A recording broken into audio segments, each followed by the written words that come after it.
अब हर बुध, जुमा और इतवार ठीक शाम 5 बजे एक नई वीडियो अपलोड हुआ करेगी इंशाअल्लाह। हमारा अज़म हफ्ते में 3 वीडियोस अपलोड करने का है। जब भी हम साबुत मुर्गी या कोई बड़ा गोश्त का टुकड़ा सालिम पकाते हैं तो सबसे बड़ा मसला ये होता है कि उसकी ऊपरी सतह तो मसाला लगने की वजह से जायकेदार हो जाती है, लेकिन इसका अंदरूनी गोश्त फीका होता है। इससे निपटने के लिए हम लोग मुर्गी या किसी भी और तरह के गोश्त को मैरिनेट करते हैं, लेकिन contrary to popular belief marinate करने से कभी भी पूरा गोश्त अंदर तक मैरिनेट नहीं होता। इसके बरक्स ब्राइन करने से 100% पेनिट्रेशन हासिल की जा सकती है। इसीलिए यहां हम इन मुर्गियों को ब्राइन करेंगे। ब्राइन क्या है और कैसे ब्राइन करना मैरिनेट करने से ज्यादा बेहतर है, इस पर हम एक पूरी अलग वीडियो बना चुके हैं, तो अगर आपने वो वीडियो नहीं देखी तो जरूर देखें। उस वीडियो का नाम Why is brine better than marinate है और वो पूरी वीडियो अंग्रेजी में है। आज इस वीडियो में हम सिर्फ ब्राइन करना सिखाएंगे। ये काम कैसे करता है और इसके पीछे की साइंटिफिक एक्सप्लेनेशंस के लिए आप वो पुरानी वीडियो देख सकते हैं। यहां एक बड़े बर्तन में हमने मुर्गियों को ठंडे पानी में डुबा दिया है। ये पानी भी ठंडा है और ये मुर्गियां भी फ्रोजन हैं। ब्राइन हमेशा ठंडे पानी में किया जाता है और मेरी ट्रिक पानी को ठंडा रखने की यह होती है कि मैं ब्राइन होने वाले गोश्त को फ्रोजन ही ब्राइन में शामिल करता हूं। यूं पानी बहुत देर ठंडा रहता है। यह करना जरूरी तो नहीं, लेकिन मुझे यूं ब्राइन करना कन्वीनियंट लगता है। यूं हमारी मुर्गी भी ब्राइन हो जाती है और साथ ही साथ डीफ्रॉस्ट भी हो जाती है। ये नापकर एग्जैक्ट 4 लीटर पानी है और हमने इसमें 240 ग्राम नमक शामिल किया है। यूं ये नमक के पानी का सोल्यूशन 6% सॉल्ट सोल्यूशन बनेगा। अच्छा ब्राइन करने के लिए आपको 6 to 8% सॉल्ट सोल्यूशन में मुर्गी को डुबाकर 4 घंटे के लिए रखना है। यहां नमक की मिकदार गोश्त के हिसाब से नहीं बल्कि पानी के हिसाब से होगी। जितना ज्यादा पानी होगा उतना ज्यादा नमक का इस्तेमाल करना पड़ेगा। फिर भले आप इसमें 1 मुर्गी ब्राइन करें या 10 मुर्गियां, 1 लीटर पानी में 60 ग्राम नमक लगेगा। आप इसको बढ़ाकर 80 ग्राम नमक भी कर सकते हैं हर 1 लीटर पानी के लिए। यह नमकीन पानी मुर्गी में अंदर तक एब्जॉर्ब करेगा और मुर्गी का रेशा रेशा नमकीन हो जाएगा। यह अमल मोलेक्युलर लेवल पर होता है और नमक मुर्गी के अंदर 100% पेनिट्रेट कर पाता है। इस अमल को ऑस्मोसिस कहते हैं और यह करने से पकने पर यह मुर्गी फीकी नहीं होगी और जूसी भी रहेगी, क्योंकि ब्राइन की हुई मुर्गी पकने पर पानी कम छोड़ती है।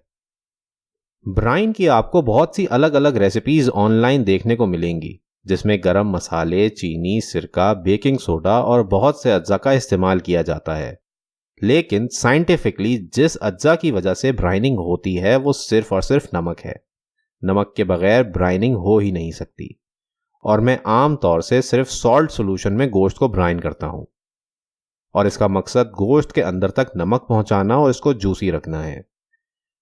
ब्राइन कर लेने से मुर्गी का गोश्त रूखा रूखा नहीं रहता। खास तौर से चिकन ब्रेस्ट मीट जूसी और मॉइस्ट रहता है।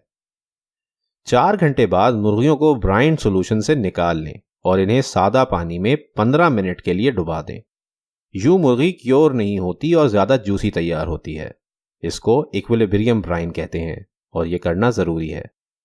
तो सादे पानी में 15 से 20 मिनट के लिए मुर्गी को जरूर इक्विलिब्रियम ब्राइन करें और फिर इस्तेमाल करें। ब्राइन की हुई मुर्गी में बहुत नमक होता है और अब इसमें मजीद नमक शामिल करने की जरूरत नहीं होती। मजीद नमक आप अब चख के इसमें शामिल करेंगे। मुर्गी की तरह आप मछली और झींगों को भी ब्राइन कर सकते हैं, बस उन्हें इतनी देर ब्राइन करने की जरूरत नहीं होती। मछली बस 30 मिनट में ब्राइन हो जाती है, जबकि झींगे 10 से 15 मिनट में ब्राइन हो जाते हैं। ब्राइन किए हुए झींगे और मछली देर से ओवरकुक होते हैं और इनका जायका भी इनहैंस हो जाता है। वैसे तो आप रेड मीट को भी ब्राइन कर सकते हैं, लेकिन ब्राइन करने का एक नुकसान यह है कि ब्राइन करने से गोश्त जरा सख्त हो जाता है। यह सख्ती वाइट मीट में तो ना होने के बराबर महसूस होती है, लेकिन ब्राइन किया हुआ रेड मीट सख्त हो जाता है। इसलिए रेड मीट को ब्राइन करना इतना मौजू नहीं। ऐसी बहुत सी डिशेस हैं जिसमें ब्राइन किए हुए गोश्त की वजह से उस डिश का फ्लेवर में जमीन आसमान का फर्क पड़ता है, जिसमें KFC चिकन, सज्जी, मुर्गे मुसल्लम, fried fish, chicken tikka, fish biryani और हंटर बीफ सरे फहरिस्त हैं। ब्राइनिंग ऐसी टेक्निक है जो पाकिस्तानी और इंडियन कुजीन में कहीं देखने को नहीं मिलती, लेकिन इसका इस्तेमाल हमारी डिशेस को 4 चांद लगा देता है। तो एक बार ज़रूर मुर्गी या मछली को ब्राइन करके देखें, आपको वाज़ेह फ़र्क महसूस होगा। YouTube पर मेरी पहचान फूड साइंटिस्ट है और मैं आपको कमर्शियल हो या डोमेस्टिक रेसिपीज़ हो, देसी हो या विलायती हो, हर तरह की रेसिपीज़ ना सिर्फ बनाना सिखाता हूं बल्कि कौन से इंग्रेडिएंट का क्यों इस्तेमाल कर रहा हूं ये भी बताता हूं। इस फूड साइंटिस्ट चैनल का मकसद आप लोगों को ना सिर्फ एक सेट रेसिपी देना है बल्कि इंग्रेडिएंट्स और कुकिंग टेक्निक्स का सही इस्तेमाल सिखाना है। इस चैनल पर हम आर्टिफिशियल फ्लेवर्स, हार्मफुल केमिकल्स और आर्टिफिशियल फूड कलर का इस्तेमाल नहीं करते। अगर आप हमारी वीडियोस बाकायदगी से देखते हैं और आपने अभी तक हमारा YouTube चैनल फूड साइंटिस्ट को सब्सक्राइब नहीं किया तो बराए मेहरबानी सब्सक्राइब कीजिए। YouTube पर किसी भी चैनल को सब्सक्राइब करना बिल्कुल ऐसा ही है जैसे Facebook पर किसी पेज को लाइक करना। लाल सब्सक्राइब के बटन के बराबर में आपको एक बेल आइकन नजर आएगा, इस घंटी पर जरूर क्लिक करें ताकि हमारी हर आने वाली नई वीडियो आप तक पहुंच सके। हम हर बुध, जुमा और इतवार एक नई वीडियो अपलोड करते हैं, यानी कि एवरी वेंसडे, फ्राइडे और संडे। हमारा अज़म हफ्ते में 3 वीडियोस अपलोड करने का है।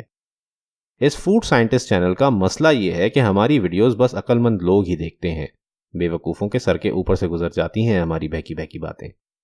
आप दानिश्वरों का मसला यह है कि आप लोग ज़रूरत से ज़्यादा अक्लमंद हैं और हमारी वीडियोस पर आने वाले एड्स को स्किप कर देते हैं या इग्नोर कर देते हैं। जनाब, अगर आप लोग एड्स नहीं देखेंगे या उन पर क्लिक नहीं करेंगे तो शायद ये चैनल ही बंद हो जाए। एक आधा ऐड देख लिया करें। उम्मीद करता हूं कि ये वीडियो आपको पसंद आई होगी। अगर वीडियो पसंद आई तो लाइक के बटन पर क्लिक करें, अगर वीडियो पसंद नहीं आई तो डिसलाइक के बटन पर क्लिक करें। किसी एक ना एक बटन पर ज़रूर क्लिक कीजिएगा। अगर आपको लगता है कि आपने इस वीडियो से कुछ नया सीखा तो बराए मेहरबानी मेरे YouTube चैनल फूड साइंटिस्ट को सब्सक्राइब कीजिए। इसके पैसे नहीं लगते भाई, हमारी थोड़ी सी हौसला अफजाई हो जाती है। वक्त देने का शुक्रिया। अल्लाह ने के बाद।